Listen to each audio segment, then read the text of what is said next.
가면을 쓴 충성 요압이라는 제목으로 오늘 말씀을 나누고자 합니다.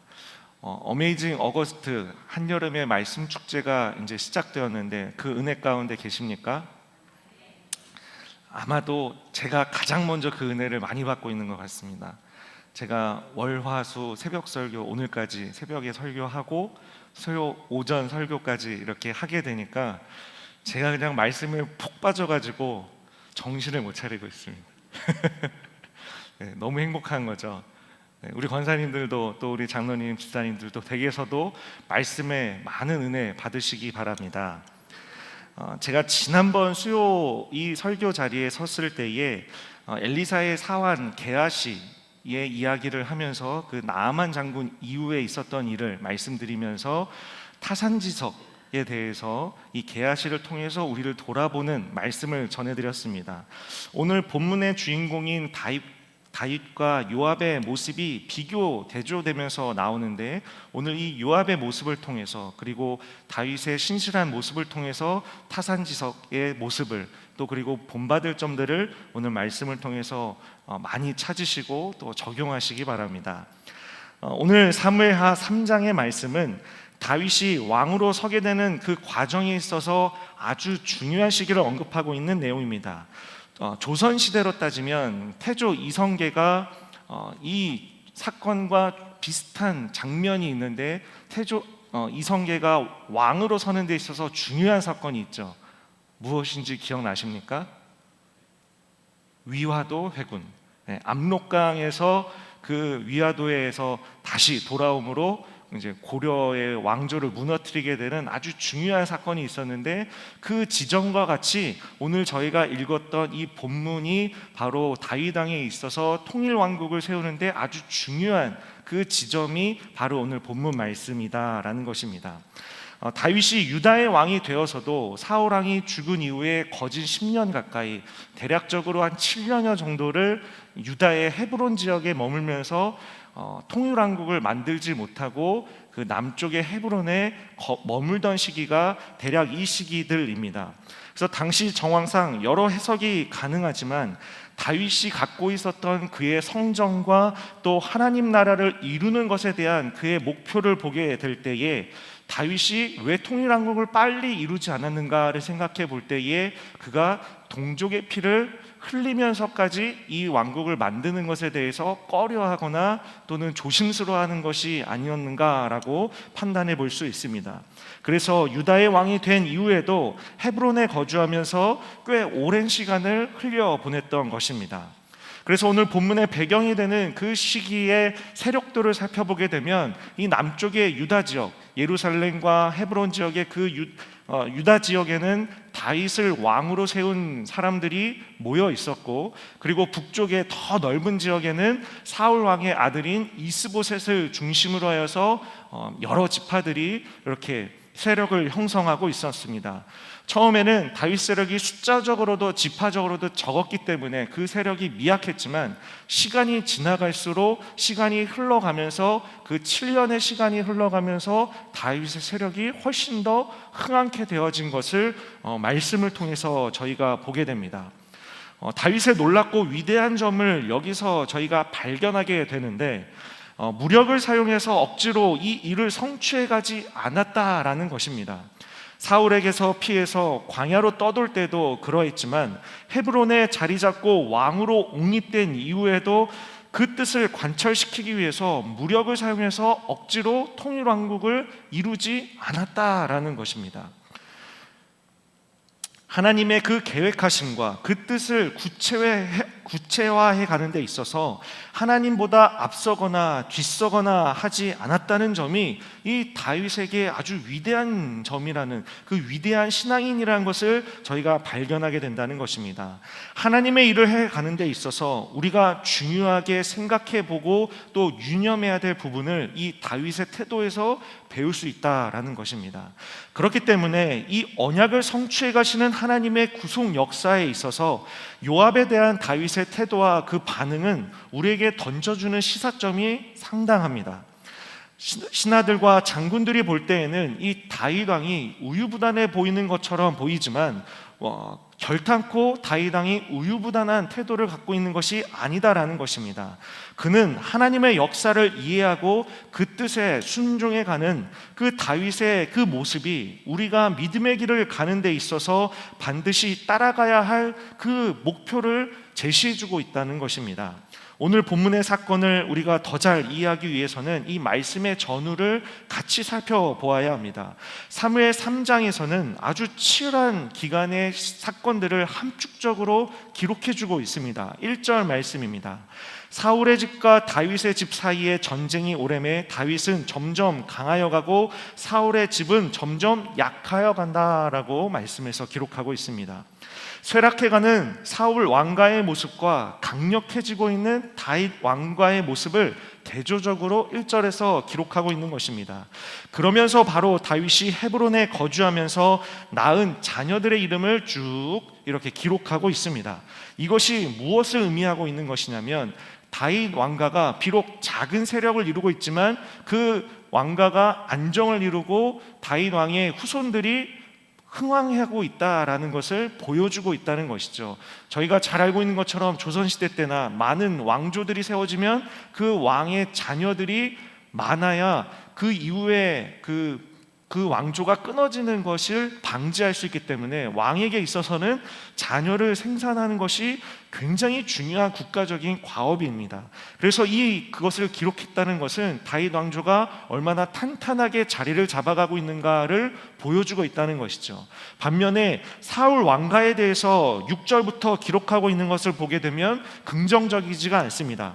사울의 집과 다윗의 집 사이에 전쟁이 있는 동안에 아브넬이 사울의 집에서 점점 권세를 잡으니라고 사울 왕가에 대해서 기록하고 있습니다.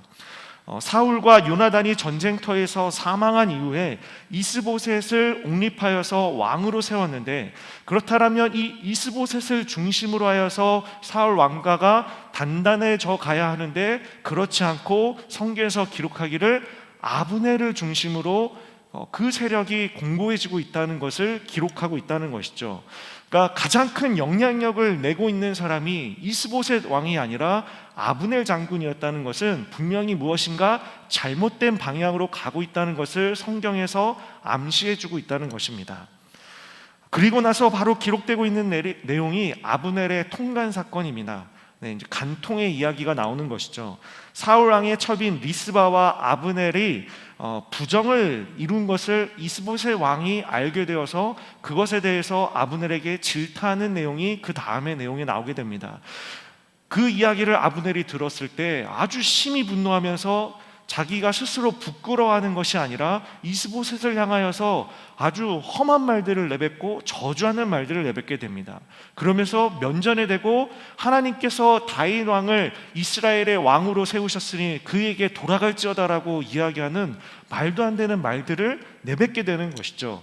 그만큼 이 사울 왕가가 얼마나 기울어져 있는지를 보여주고 있는 것입니다. 그런데 이 발언 가운데, 아브넬의 발언 가운데 흥미로운 내용이 9절과 10절에서 나오게 됩니다. 같이 읽어보겠습니다. 여호와께서 명하신 대로 내가 이루게 하지 아니하면 하나님이 아브넬에게 벌 위에 벌을 내리심이 마땅하니라. 그 맹세는 곧 이 나라를 사울의 집에서 다윗에게 옮겨서 그의 왕위를 단에서 브엘세바까지 이스라엘과 유다에 세우리라 하신 것이니라 하매.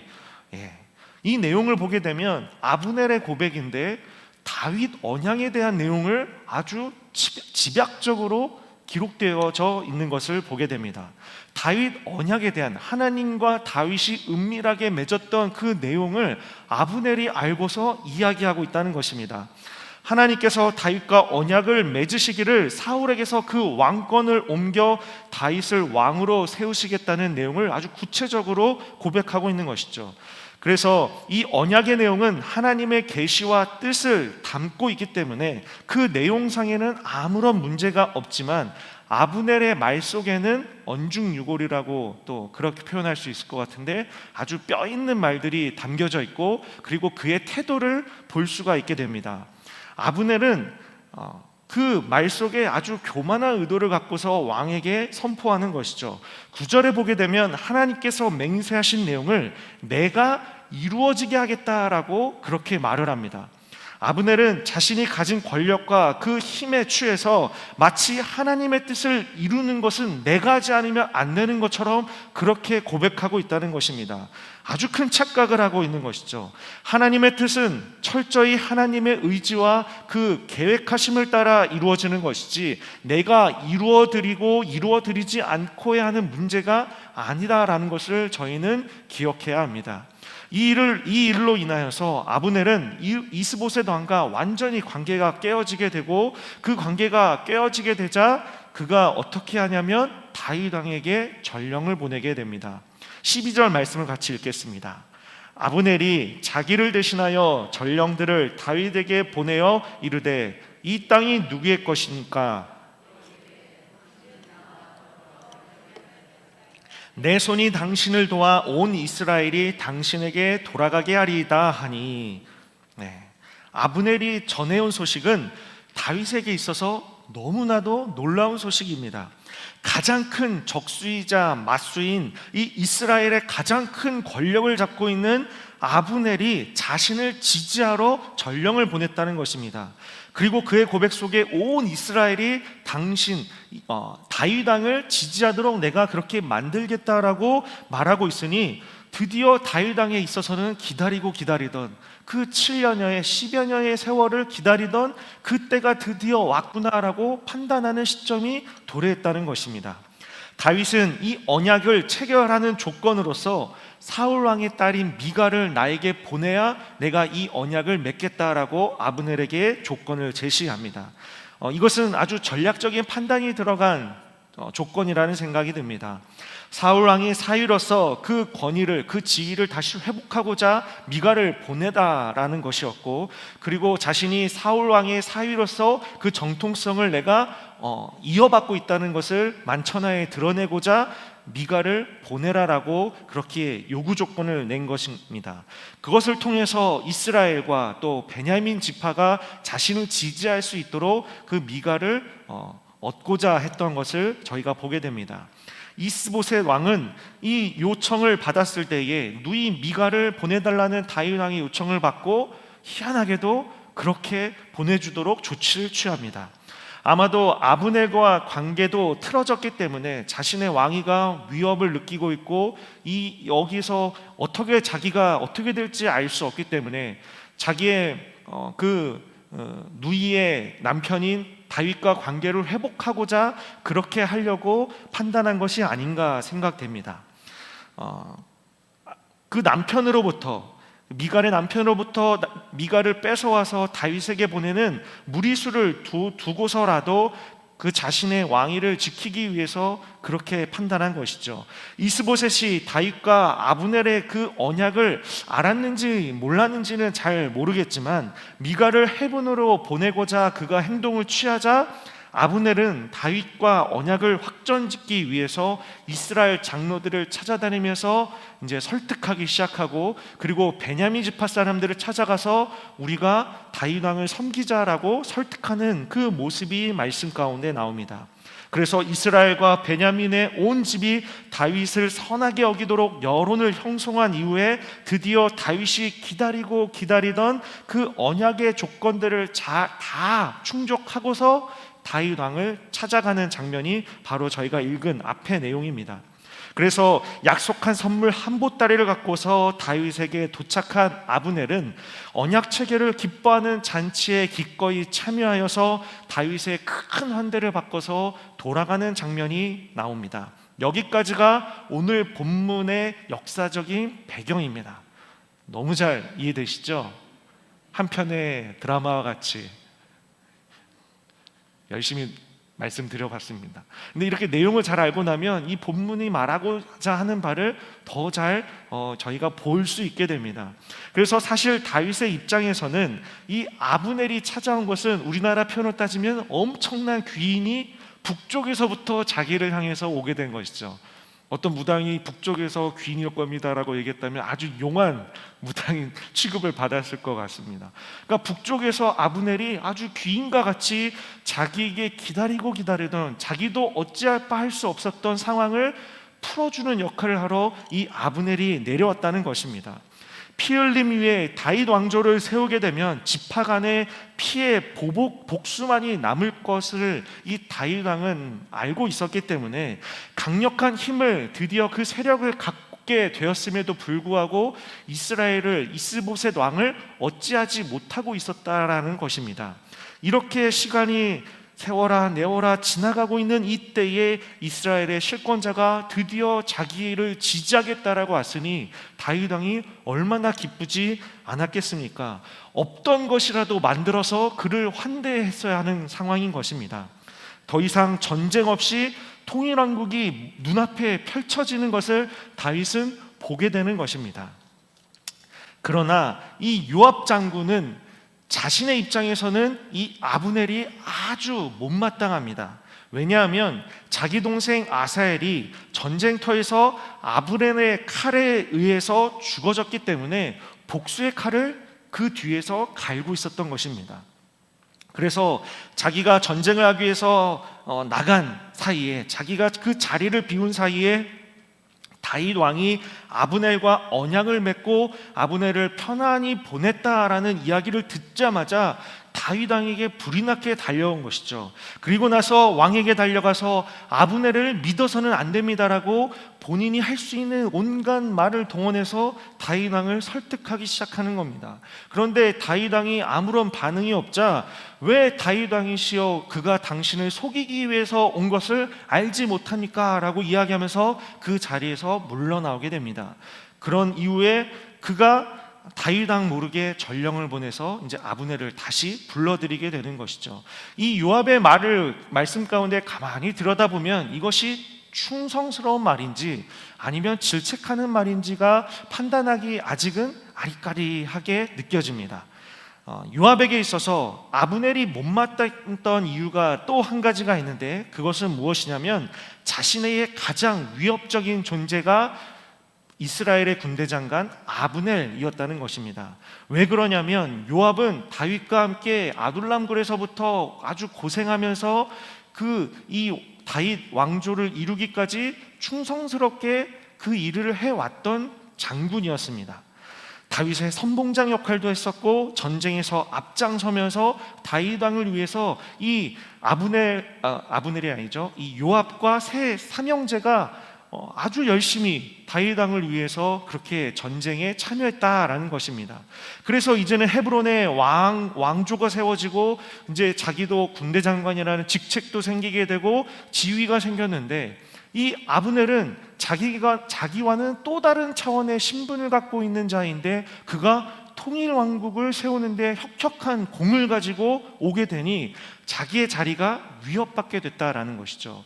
본인은 아둘람굴에서부터 아주 평범하게 별 볼 일 없는 그런 협착군, 또 시정 잡배들이 다윗에게 그 광야로 몰려들지 않았습니까? 그런 신분의 출신인 그런 장군이었지만 아브넬은 사울 왕 때부터 군대 장관으로서 아주 그 입지나 귀족으로서의 역할을 오랫동안 감당했던 사람이기 때문에 자신의 한참 선배되는 아브넬과는 자기가 비교될 수 없다라는 것을 직감적으로 느끼고 위협적인 존재로 아브넬을 판단했다라는 것입니다. 그래서 이 요압은 아브넬로 인해서 자기의 지위가 흔들릴 것을 판단하게 되자 그를 두려워했던 것입니다. 그래서 이러한 몇 가지 이유들로 인하여서 요압은 다윗에게 충성스러운 말을 하는 것처럼 보이지만 저희가 가만히 들여볼 때 그 이면에는 그렇지 않다라는 것을 깨닫게 된다라는 것입니다. 거짓된 충성된 말로 다윗을 속이려고 했다는 것이죠. 그래서 27절 말씀해 보게 되면 요압이 아브넬을 다윗 모르게 불러내어 죽인 이유에 대해서 동생의 피 때문이라고 성경은 기록해 주고 있습니다. 26절, 20절 말씀을 같이 읽어보겠습니다. 이에 요압이 다윗에게서 나와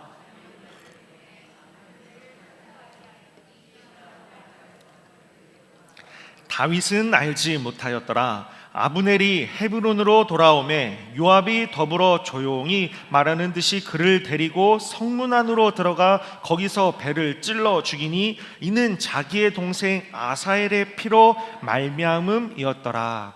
아멘. 요압은 다윗 모르게 평안히 돌아가고 있는 아브넬을 은밀하게 불러들였습니다.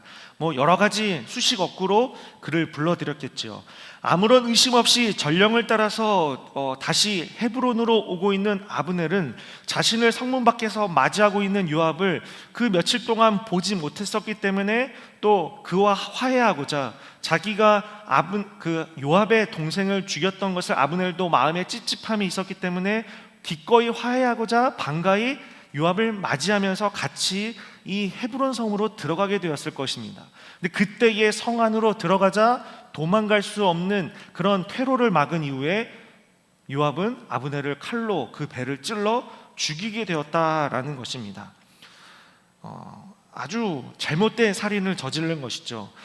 그런데 가만히 생각해 보면 이 일이 적장수를 죽인 일이었기 때문에 왕에게 칭찬받을 수도 있는 일이라는 것입니다.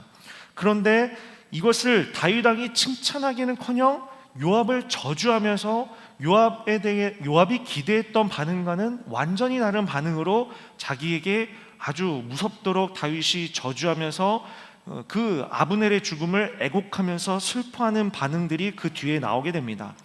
다윗 왕은 아브넬의 죽음에 깊이 슬퍼하면서 그를 진심으로 애도했을 뿐만 아니라 곡기를 끊기까지 했습니다. 그리고 그 신복에게 이스라엘의 지도자요 큰 인물이 이스라엘 가운데 죽었도다 라고 하면서 아브넬을 아주 높이는 장면이 말씀 가운데 나옵니다. 그리고 요압에 대해서는 적개심마저 드러내는 말들로 그 대대손손 저주받을 것을 아주 끔찍한 말들을 선포하면서 하나님께서 그 피가 너의 머리 위로 돌아가게 될 것이다 라고 선포한다는 것이죠. 38절 39절 말씀을 같이 읽겠습니다. 왕이 그의 신복에게 이르되 오늘 이스라엘의 지도자여 큰 인물이 죽은 것을 알지 못하느냐. 내가 기름 부음을 받은 왕이 되었으나 오늘 약하여서 수르야의 아들인 이 사람들을 제어하기가 너무 어려우니 여호와는 악행한 자에게 그 악한 대로 갚으실지로다 하니라. 아멘. 자신의 신복인 요압을 칭찬하고 보호해주기보다는 적장수인 아브넬의 죽음이 얼마나 안타까운 일인지, 그리고 이스라엘의 제목이 죽게 된 것에 대해서 안타까우며 평가하고 있는 것이고, 그리고 아브넬이 이렇게 미련한 자처럼 죽음을 최후를 맞이한 것이 자신의 왕권이 공고하지 않기 때문에, 내가 저 수르야의 아들들을 요압을 제어하지 못했기 때문에 이런 끔찍한 일이 벌어졌다라고 다윗 왕이 그 모든 것들을 탓으로 돌리고 있다는 것입니다. 그리고 요압의 행위가 악함으로 하나님께서 갚으실 것이다라고 하나님의 진노를 선포하고 있다는 것이죠. 다윗은 자신과 오랜 시간 동안 고생하면서 함께했던, 그리고 충성했던 이 요압을 왜 비난하는 말들로 저주했겠습니까? 아둘람굴의 용사들인 수르야의 형제들이 자신의 신복임에도 다윗은 오히려 적이었던 아브넬을 선한 삶으로 왜 그렇게 대했었겠습니까? 이러한 다윗의 시각이 솔로몬 왕에까지 이어지는 것을 열왕기상 2장 32절 중반까지 보게 되면 나타나게 됩니다. 그러니까 이 시각이 다윗에게만 끝나는 것이 아니라 대대손손 이어진다는 것을 볼 수 있는 것이죠. 여호와께서 요압의 피를 그의 머리로 돌려보내실 것은 그가 자기보다 의롭고 선한 두 사람을 쳤음이니 곧 이스라엘 군사령관 넬의 아들 아브넬과 유다 군사령관 예델의 아들 아마사를 칼로 죽였습니다. 그러니까 이 요압이 한 일들을 솔로몬 왕은 다 알고 있었고 그가 불의하게 선한 사람들을 죽였다라고 이야기하고 있다는 것이죠. 다윗은 죽기 전에 솔로몬에게 요압에 대해서 반드시 처리해야 될 것을 유언과 같이 남겼었습니다. 솔로몬의 고백인 이 32절 말씀을 보게 되면 요압이 죄악을 저질렀다라고 아주 단정하고 있는 것입니다. 그렇다면 왜 다윗과 솔로몬이 요압의 행동을 죄악된 행동이다, 악한 행동이다라고 말했겠습니까? 단지 내 왕권을 넘어서는 행동을 했기 때문에 이렇게 고백했겠습니까?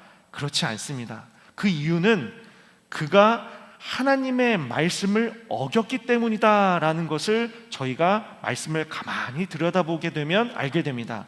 모세가 율법을 전하여 주면서 이 가나안 땅에 들어가게 되었을 때에 특별한 성을 만들라라고 했었습니다. 그 성이 무엇이죠? 도피성이었습니다. 기억나시죠?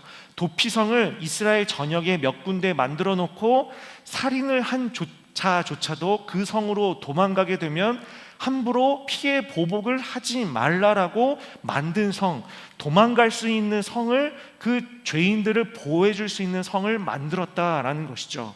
그래서 여호수아 21장 13절 말씀을 같이 보겠습니다. 제사장 아론의 자손에게 준 것은 살인자의 도피성 어디라고요? 헤브론. 다윗 왕이 머무르고 있었던 성은 헤브론 성이었습니다. 그런데 이 헤브론 성에서 요압이 무슨 일을 했습니까? 칼로 보복을 하기 위해서 죽였다라는 것이죠. 그 말은 율법을 완전히 무시하고 행동했다라는 것입니다. 아무리 살인자라고 하여도 이 도피성으로 피난 오게 되면 재판을 통해서 그 죄에 대해서 장로들이 치리하게 되어 있는데, 이 요압은 피해 보복이 금지되었던 장소에서 자신의 동생 그 아사엘의 복수를 하기 위해서 죽였다라는 것이죠. 아주 끔찍한 살인을 저지른 것입니다.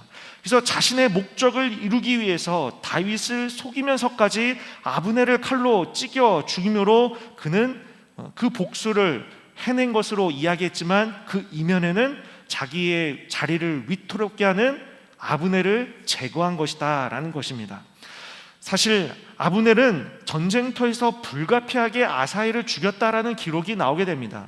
그래서 부정한 살인을 저지른 것이 아닌 것을 성경에서도 기록하고 있다는 것입니다. 그럼에도 불구하고 요압은 아브넬을 부당한 방식으로, 그리고 하나님의 말씀을 어기면서까지 살인이 금지된 장소인 도피성 헤브론에서 살인을 저지름으로 하나님을 욕보이고 모욕되게 한 것을 보게 되는 것입니다. 하나님 말씀 앞에 철저하게 순종하려고 했던 다윗의 입장에서는 말도 안 되는 살인이 헤브론 성에서 벌어지게 된 것입니다. 하나님의 진노가 임할 수 있는 부정한 살인이었고, 꿈에 그리던 통일왕국이 바로 눈앞에 펼쳐지기 직전인데, 이 요압의 죄악으로 인해서 한순간에 재처럼 사라질 상황이 되어버렸다라는 것입니다. 이 모든 것이 요압이 거짓된 충성에서 비롯된 것이었고, 다윗 왕의 권위를 두려워하지 않고 교만함에서 비롯된 요압의 태도임을 우리는 다윗이 단번에 알았다라는 것을 말씀을 통해서 보게 되는 것입니다. 그래서 만약 다윗이 하나님을 경외하지 않는 사람이었다라면, 말씀을 지키는 것에 목숨을 거는 왕이 아니었다라면 이 요압의 행동에 분노하지 않았을 것입니다. 왜 그러냐면 이 이후에 아브넬의 죽음의 소식이 이스보셋 왕에게 전달되었을 때에 이 이스보셋 왕이 두려워 떨면서 벌벌 떠는 장면이 기록되어 있는데, 이 모습을 보게 될 때 전략적으로 나쁘지 않은 선택이었다는 것을 기록상으로 알 수 있다라는 것이죠. 그러나 세상의 방법을 따르지 않았던 다윗의 기준은 명확했습니다.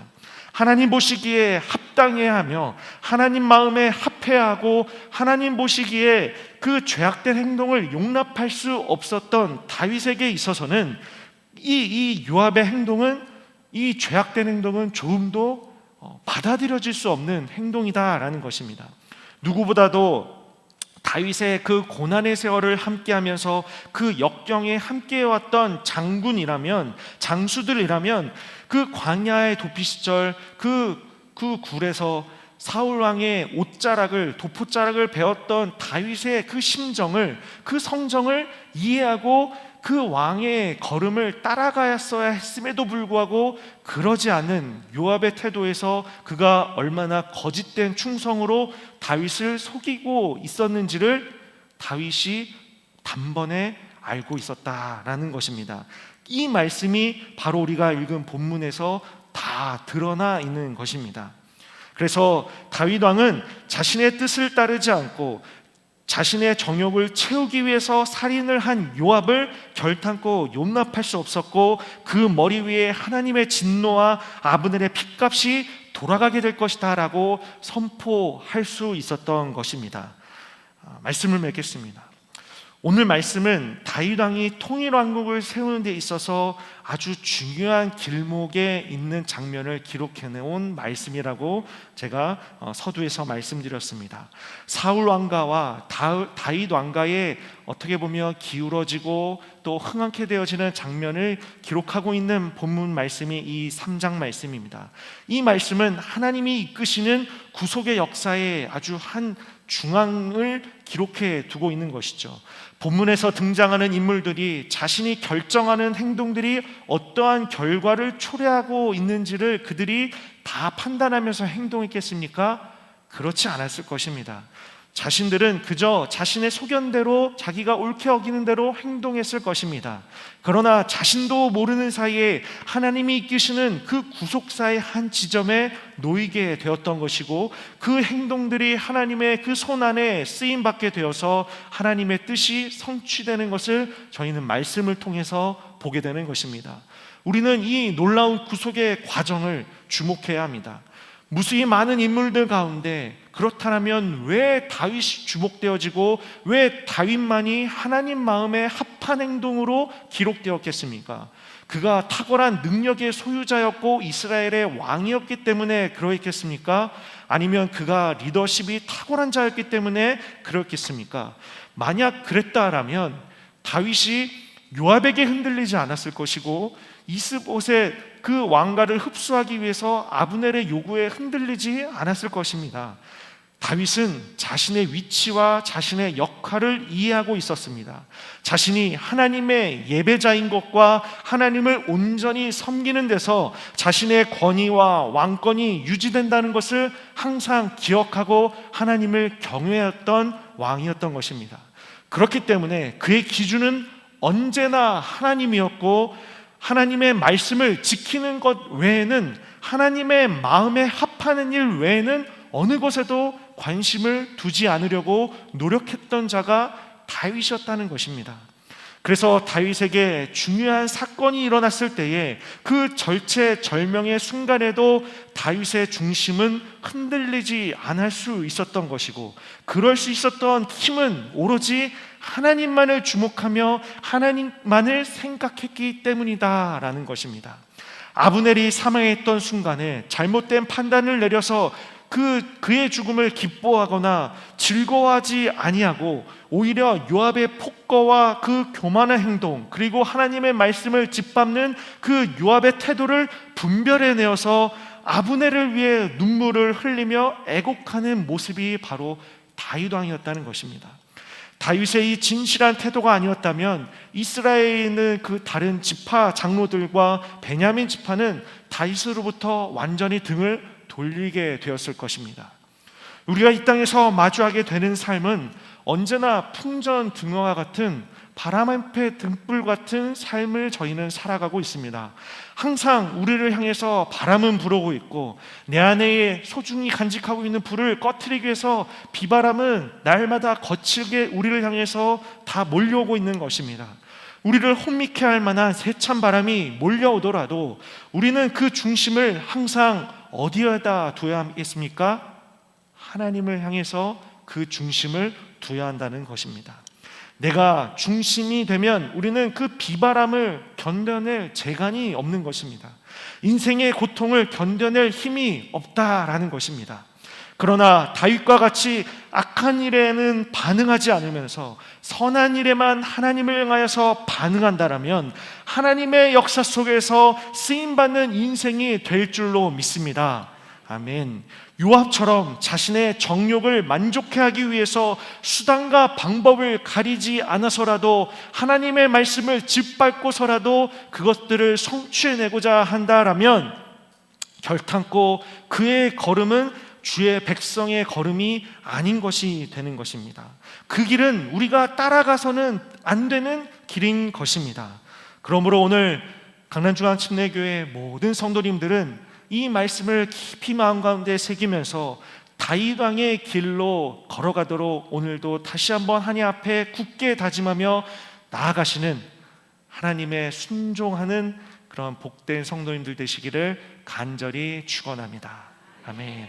우리 찬양팀 나오셔서 우리 찬송하시면서 또 하나님 앞에 간절히 기도하기 원합니다. 주님 말씀하시면 찬양하시면서 주님의 뜻에 순종하는 삶을 살겠습니다 라고 같이 그렇게 고백하겠습니다.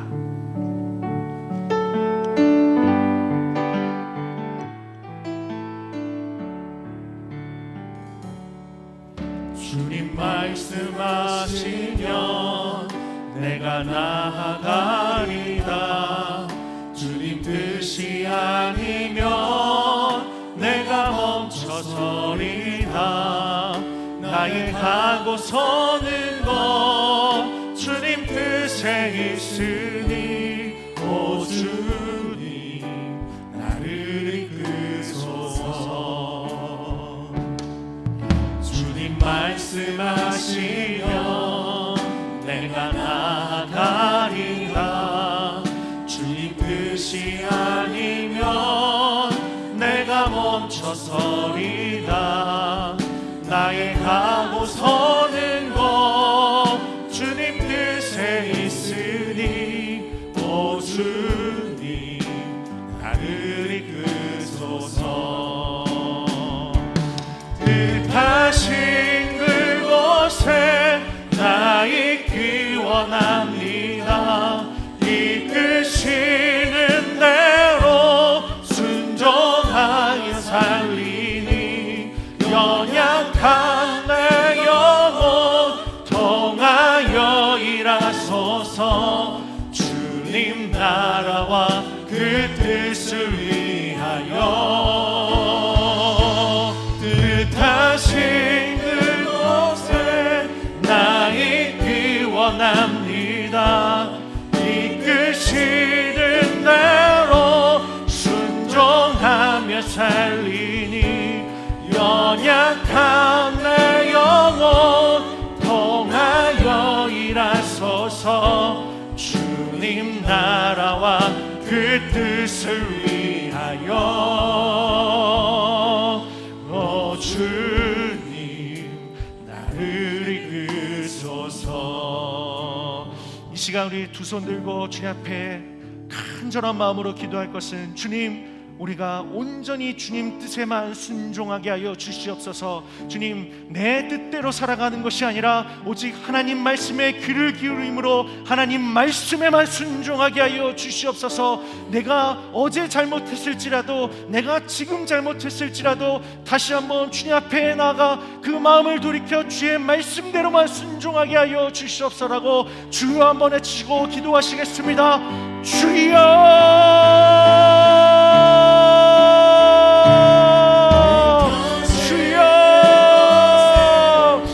말씀대로만 살아가게 하여 주시옵소서. 하나님, 내 삶 가운데 하나님 다른 어떠한 것에서 쫓아가지 아니하며 오직 주의 말씀에만 반응하게 하여 주시옵소서.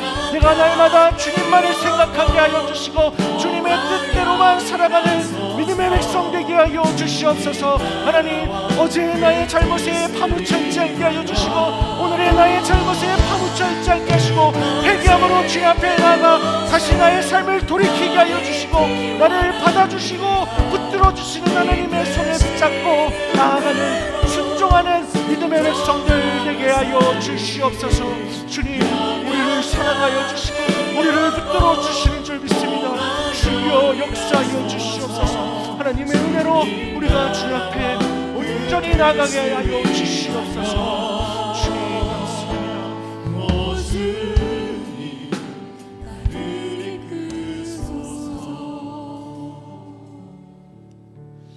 이 시간 주님 앞에 온전히 나와 예배하는 성도님들의 이 심령을 주님께서 다 헤아려 주시고 어루만져 주시옵소서.